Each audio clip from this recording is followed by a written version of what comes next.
നമ്മുടെ നാട്ടിലെ കച്ചവടക്കാരെല്ലാവരും പുതിയ കസ്റ്റമേഴ്സിനെ കണ്ടെത്താനുള്ള ഓട്ടത്തിൽ. കേരളത്തിലെ മിക്ക ബിസിനസ്സുകളുടെയും കസ്റ്റമർ റിട്ടൻഷൻ വളരെ ശോകമാണ്.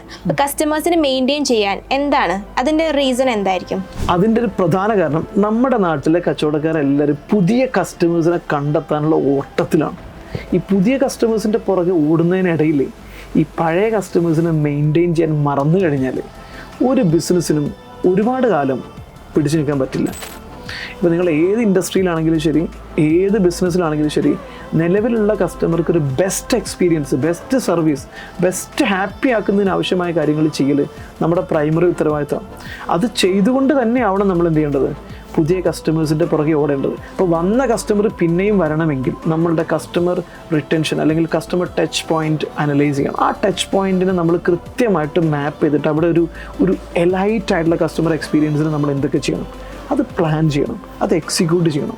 വന്ന കസ്റ്റമർ പിന്നെയും വരിക മാത്രമല്ല, അയാളുടെ പരിചയത്തിലുള്ള ആളെയും കൂടെ കൊണ്ടുവരാവുന്ന രീതിയിലേക്ക് ചെയ്തു കഴിഞ്ഞാൽ കോസ്റ്റ് ഓഫ് കസ്റ്റമർ അക്വിസിഷൻ കുറയും, പ്രോഫിറ്റബിലിറ്റി ഭയങ്കരമായിട്ട് സ്കൈ റോക്കറ്റ് ചെയ്യും, ബിസിനസ് ഗ്രോ ചെയ്യും. ഇത് ചെയ്യാത്തതാണ് ഈ പറഞ്ഞ പ്രശ്നങ്ങളുടെ എല്ലാം കാരണം. പുതിയ കസ്റ്റമേഴ്സ് മാത്രം പോരാ, പുതിയ കസ്റ്റമറും വേണം, പഴയ കസ്റ്റമേഴ്സിനെ കൂടെ നിർത്താനും അറിഞ്ഞിരിക്കണം.